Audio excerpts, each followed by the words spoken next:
Turn it up. I told you now. You are worse than me. Another year is ending. Sure, you didn't whine me.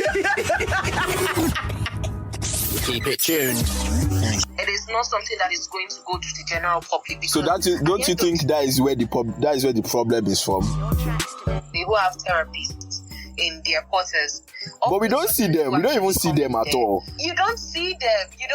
Because that is part of their internal duty. Yeah, it's actually incurable, but it's something that people could live with. Listen to the best. You didn't whine me.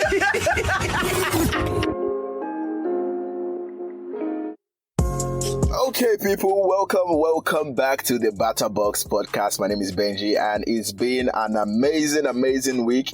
A very stressful one too, also, because we live in Lagos and we have to face everyday life in Lagos.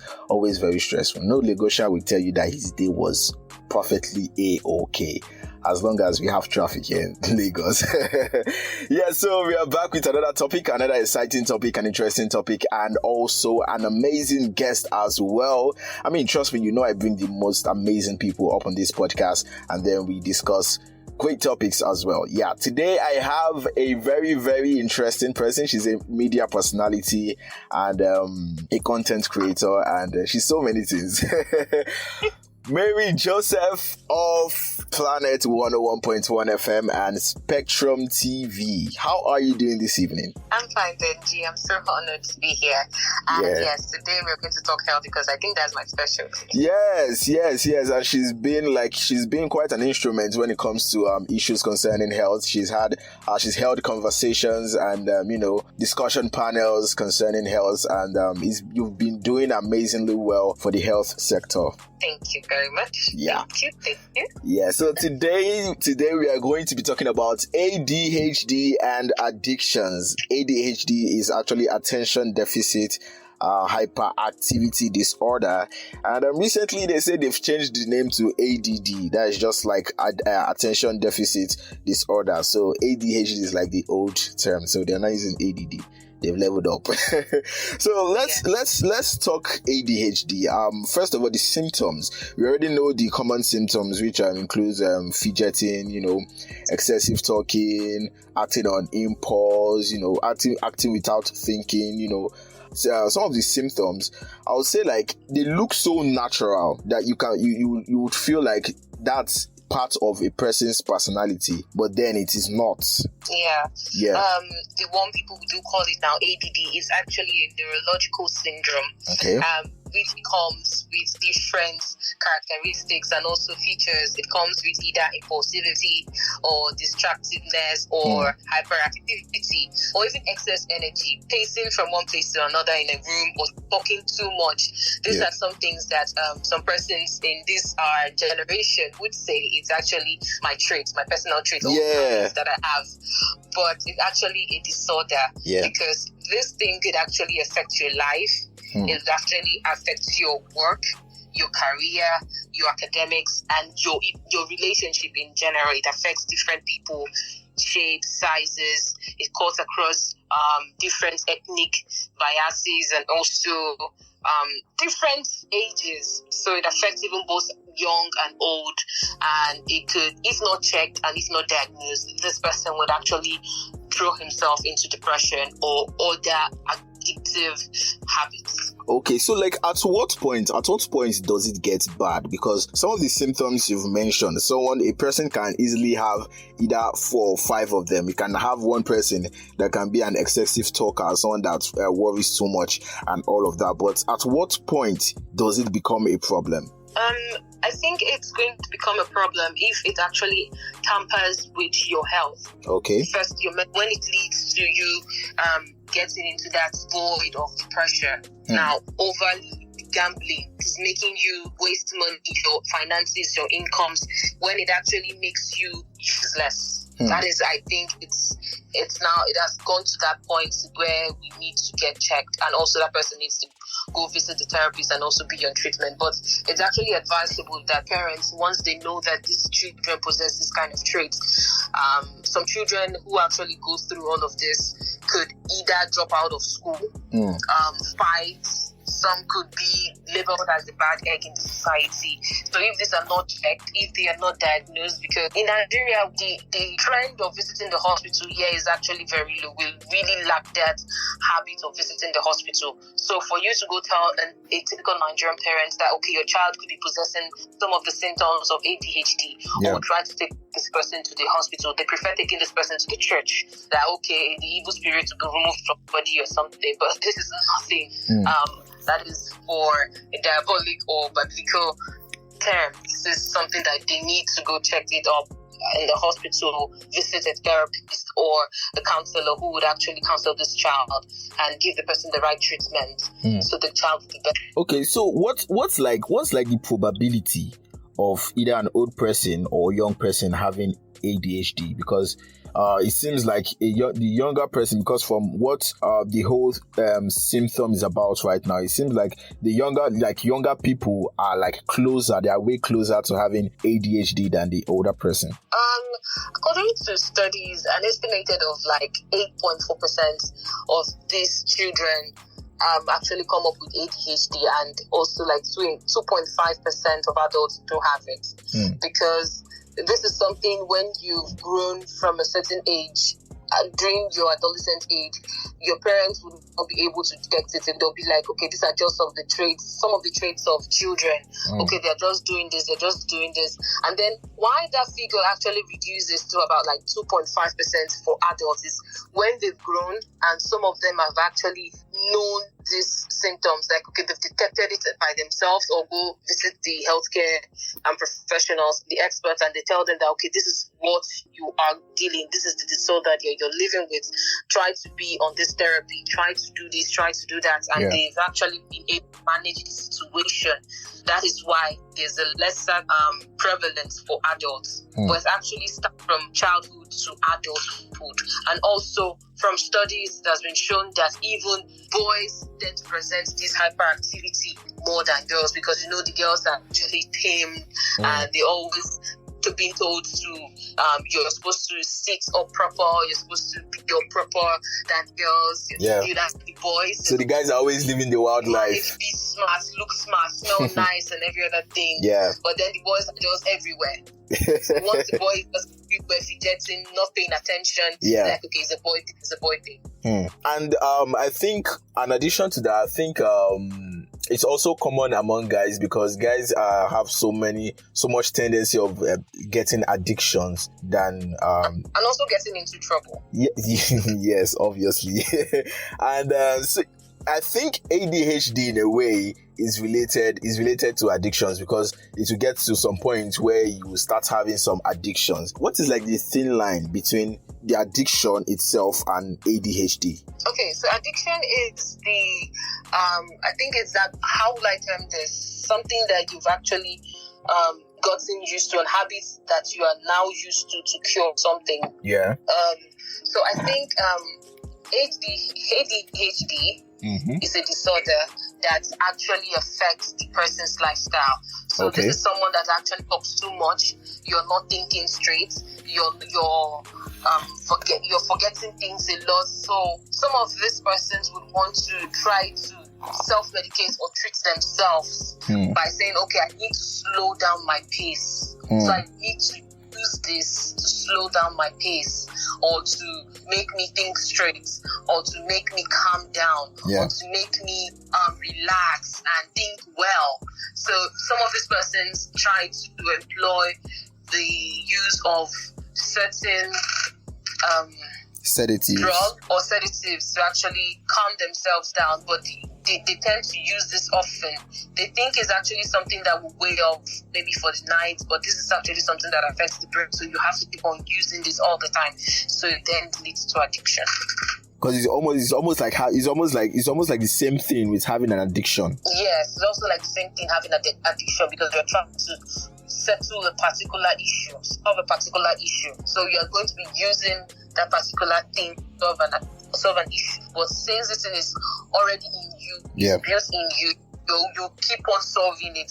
See, you can solve it no more. It is also part of you. Okay, so let's get into addiction. Addiction is like a very integral part for ADHD and all of that. Would you say men or women? Would you say men are more likely to get an addiction than women?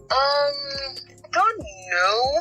We tend to actually put a lot on the male gender. We tend to give too many roles. Yeah. So they have so many things that they feel they need to achieve at a certain age, and if they can't meet up, they have to either use something to boost their esteem or so many things. Is it that you use either a sedative or a drug to actually make you boost your eating habits, or boost so many things in you? So peer pressure would actually influence the male folks. So I think that's one thing I would say that makes the men actually get addicted to drugs or sedatives more than women. So, but now you know that when we talk about addiction, we do not necessarily mean only drugs. There's like a lot of countless things that can be as a form of addiction. I mean, we know video games, music, porn. It's actually a behavior, something that you do all the time. It's an inability to stop using a substance or engaging in a particular behavior, and you keep on using it, and it eventually causes psychological or physical harm for you. So that's more like an addiction. It mustn't only be drugs. It could be an habit. It could be your eating habits. Maybe masturbation. Maybe gambling is also habits. So you're actually trying to do something, but the inability for you to stop doing it is when it's been termed an addiction. So have you at any point of your life, at some point, have any form of addiction before? I don't think I've had any form of addiction. I don't think I've had any form of addiction because all my life I've been a work school person. I just don't really interact much with people. I do some things at my own pace and no pressure. I've never been pressured to do any kind of thing for now. I don't know because I think I got some wanted to shout it and now it went. So basically that there's no been any space or any time to start exhibiting such habits. Okay, let's talk about the most common form of addiction, which is alcohol, sex, and pornography now. And these three types of addiction are very, very common among young people. And I read an article online sometime about people trying to, stop an addiction. And then there was I don't know if he was a researcher or a scientist. He said something about a 21-day habit, something turnaround or transformation. So basically, his claim was that habits are being formed under 21 days. When he said that because he actually was trying to give a point on how to stop an addiction, especially for masturbation. He said the only way you can stop an addiction for masturbation is to replace it with another habit. And now he's saying that habits can be formed under 21 days, which is indirectly saying you can stop masturbation within 21 days. Have you ever come across something like that before? Or how true is that statement? I don't know for the duration.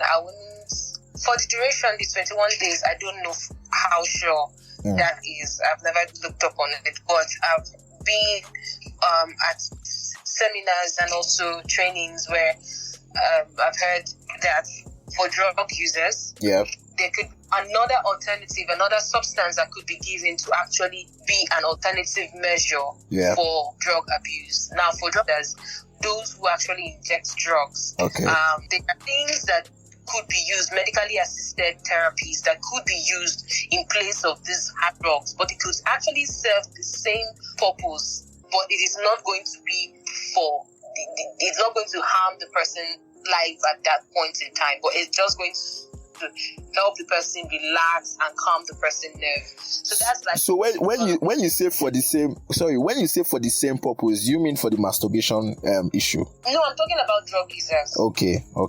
I'm just using that as an example. I'm talking about drug users. Okay. So there's an app that is like, okay, for drug users who actually inject hard drugs. Okay. They inject their system.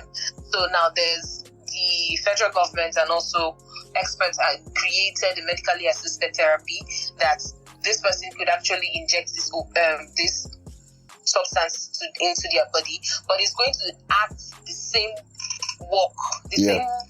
It's going to have the same effect like the hard drug that you're actually injecting into your body, but this is more like a healthy form. Yeah. So at the end of the day, it is not going to harm you, it's actually going to help you. Are there any form of like awareness? Because I feel like if some of these things now, they are not properly publicized, because every now and then we have drug addicts and alcohol addicts and all of that everywhere on the street, and they do not know that they are sedatives or they are drugs like this that could actually help them improve in their journey to stop addiction to drugs and all of that, and they just continue and take their fate, live the life the way it is for them. They do not know, so there's no proper awareness to let people that who are into addictions, who have some sort of addictions, to know that there's these certain things that can help you with your addiction. And just like the seminar you went for, not so much people knew about something like that, and it could actually help them. So what is I think this is going to be going to the health sector now. What kind of awareness are they creating to let the public know that they could actually help themselves with these addiction problems with drugs like that? I think for now there have just been limited campaigns tailored towards abuse, because drug abuse and drug dependency is actually one topic that is very, very frowned upon here in Nigeria, because it's just like, for example, the ads that we see on TV for alcohol. Yeah. Now ads are sent to the general public. Yeah. Even children, even adults, everybody did particular campaign. But you don't know at the end of the day, it actually have sent the wrong message to the young children who in turn will actually use these substances, this alcohol. Yeah. And then they would get addicted to alcohol. So for drug use and campaign tailored for drug use and drug dependency, these campaigns and these programs and messages are being tailored to a selected audience. It is not something that is going to go to the general public. So don't you think that is where the problem is from? Because they're actually working towards that, but I think we should actually give the NDLEA, NAFDAC, and also other health work the kudos, because they have tried in their own aspect, but they have, first of all, look at the pros and cons. Yeah. If you actually bring message to the general public and then you bring an ambassador that says that, I was a drug abuser and this is where I am today, a typical child will not understand what he's trying to say, but he'll be like, I want to become this person.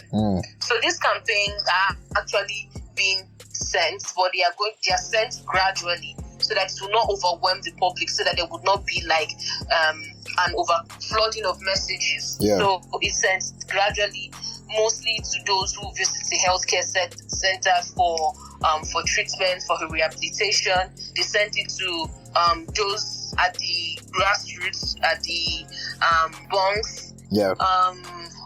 Which kind of, what would I say, for people living on the streets and every other thing, these messages are being sent to these people. They have outreaches, they have campaign movements. That they see this person, they try to educate them one-on-one, and that's how it's being done. But I think more needs to be done. But for now, let's just see how it goes. Yeah, I agree with you on that, because I feel like the NDLEA and other drug law enforcement agencies have so much work to do, because most of the time what they do is just to apprehend these people, abusing drugs and all of that. I mean, they do not use the same energy to, tell them or give them some sort of awareness about how they can get rid of this addiction or manage the addiction properly, because to them, they don't even care, because that's what it seems like. It seems like they don't even care. All they know is that, this person is abusing this drug. We nab him, we take him to the station, he serves his year imprisonment and all of that, because it's their duty as well, as much as they are protecting people, it's their duty as well to also, let people know that you could be a better person with this, you understand? So if that kind of awareness, they do have counsel, they do have therapy in their quarters. But we don't see them. We don't even see them at all. During the same, you don't see them. You don't see them because that is part of their internal duty. Even if they bring these persons in, they actually talk to they counsel these persons. That's like I think they have an arm that is saddled with the responsibility to counsel and educate this drug user. For me, drug use and also drug dependency is actually not a criminal offense. It's actually a health issue. These people, so far, I think they actually come in with a new method to actually educate them, their teammates and also officers, that while apprehending this person, it's not right for you to take them to the police station to arrest them.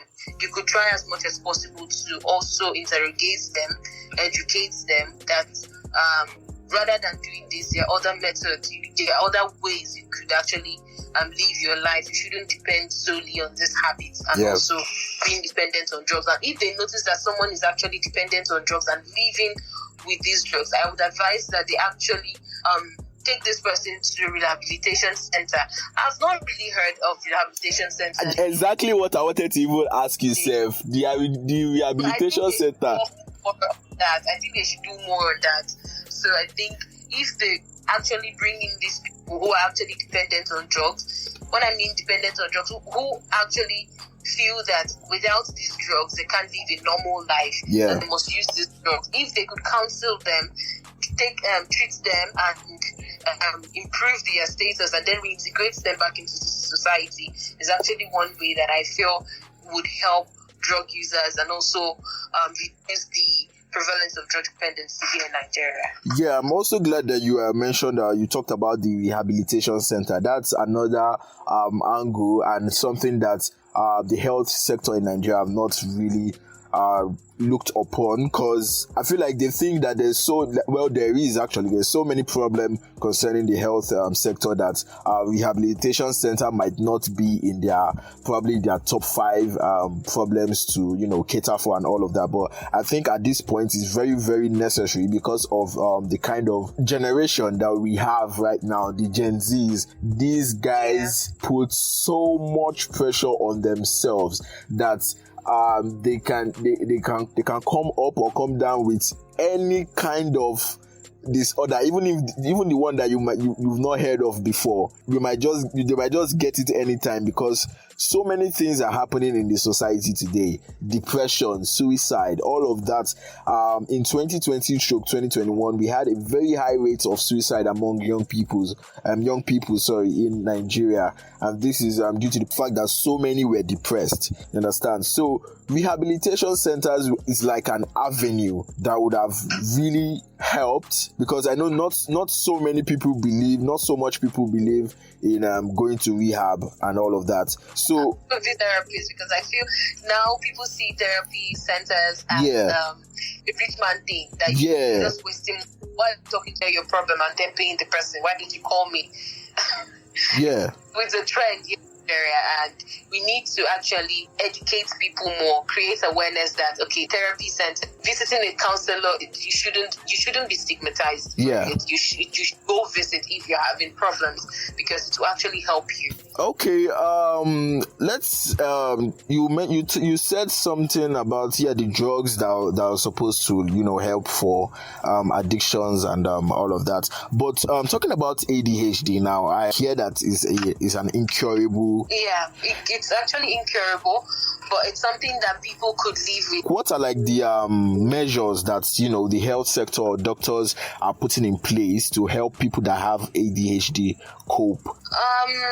ADHD is something that should be put under the Rehabilitation Act. Okay. It's something that we shouldn't only consider depression and also disability as something that people need to do. ADHD is something that affects everybody. Yeah. So we need to put more policies tailored towards ADHD. We need to encourage parents and also teachers and school staff to actually evaluate these children, evaluate their problems, their learning behaviors, and then try as much as possible to provide support to these children because they need special education. These children are actually going through a lot. They cannot be compared. You should try to give them, if not like a fair playing ground, but try to give these children a very fair playing ground that would actually help them boost their self-esteem because these children be heard.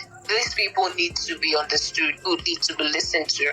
If this child is actually possessing some kind of behavior that is different from others, talk to this child, ask them what is going through their minds, and then listen to them. These children will actually tell you that they have listening disorder, attention disorder. They are actually not getting things right. Listen to them and it will actually go a long way. Try to help them manage this disorder with prescribed medications from the healthcare and also therapists will go a long way to actually improve their situation. Because from childhood, if they actually be on this treatment, it will actually get better. They could cope with this when they are adults. Wow, amazing. Thank you so much, Mary Joseph, for coming on this podcast and having this conversation with me. It was so amazing and interesting today. Thank you so much. I actually enjoyed my time. I hope you do. Yes. Thank you. So real quick, let us know where we can connect with you on Instagram, Twitter, your handles. We can say hi or send you a message. To just network. All right. So on Facebook, you could visit Mary Joseph. On Instagram and also Twitter, it is at @I am_MEEBI. And if you follow me and also send me a message. Yes. Thank you very much, Mary. Thank you so much, Benji. Bye.